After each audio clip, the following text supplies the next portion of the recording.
My name is Keyana, and I'm 22 years old. I've never told anyone this story before, because I didn't want to relive it again. This is a story about my near-death experience. At the time, I was 16 years old, but before we get into the story, let me tell you a little about myself. I'm half Haitian and Native American. I was born in New York, but at the age of 8 my grandma took me to Haiti to live with her. I live in a big house with 5 bedrooms. I have 7 siblings, but I'm the only one living with my grandma. I grew up as if I was an only child. Fast forward to the story.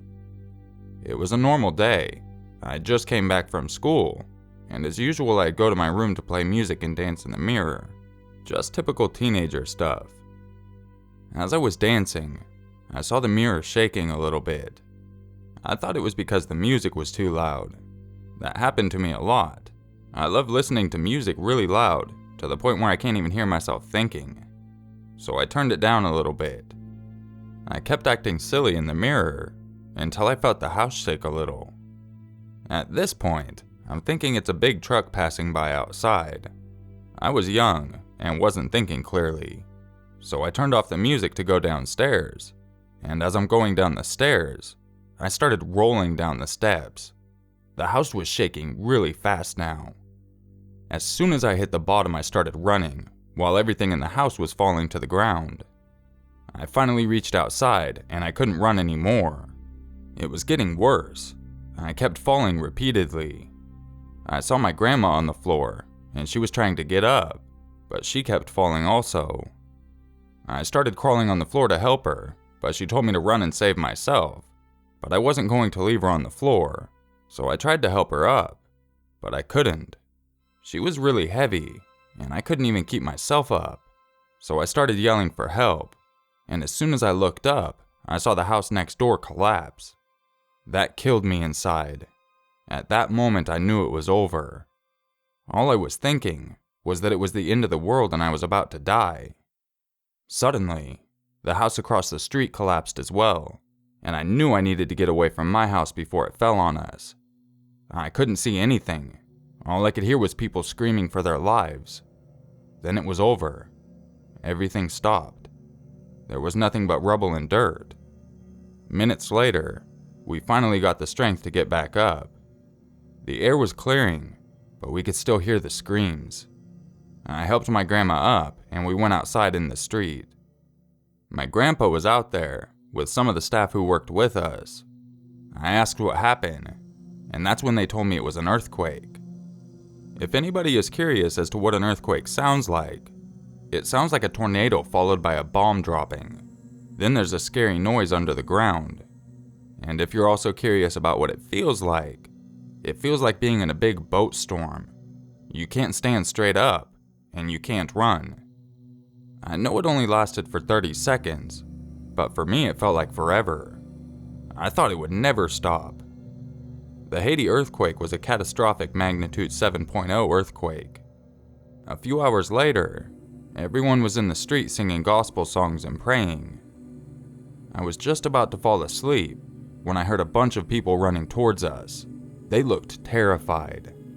They were running for their lives and kept shouting that there was going to be a tsunami. I knew what a tsunami was, because a few days before, I watched a movie about a tsunami. So all the memory came back, and I was terrified. I started running. I wanted to hide, I was so scared. But my grandparents didn't want to go anywhere. They kept saying that they wanted to die in their home. I was too scared to stay behind with them, so I left them. I didn't go far though. I got 3 houses down and stopped running. I felt bad for leaving my grandparents like that, but there were too many people running. I couldn't go back because they were dragging me in the opposite direction, so I went inside a house. I know I wasn't supposed to go inside. It was dangerous, but I wasn't thinking straight. I waited in the house for a few seconds when I started to feel the house shaking. It was an aftershock. I tried to get out, but the door was stuck. I was trapped inside and it was too dark for me to even look for an exit.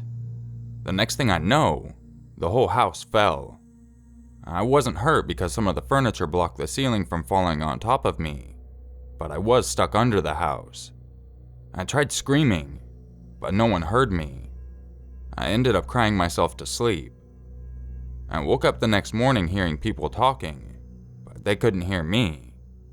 I was sweating bullets under the house, and I was thirsty. I started screaming over and over, but nothing. I was feeling weak. I couldn't move, and I was stuck in one position. The next day came, and the same thing.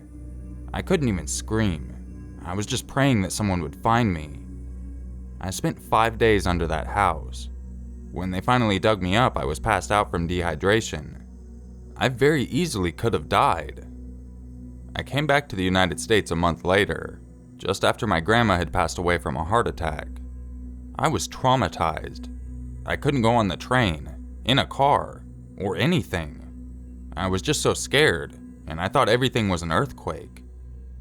One time, I was in a car sleeping, and my cousin thought it would be funny to shake the car with me in it. As soon as he did, I started screaming and I ran out of the car, into the street, and ended up getting hit by a car. Lucky for me, the damage wasn't too bad. To this day, I am still scared of certain sounds. Even the word earthquake gets to me. I lost all of my friends, and my grandma. January 12, 2010 will be remembered forever.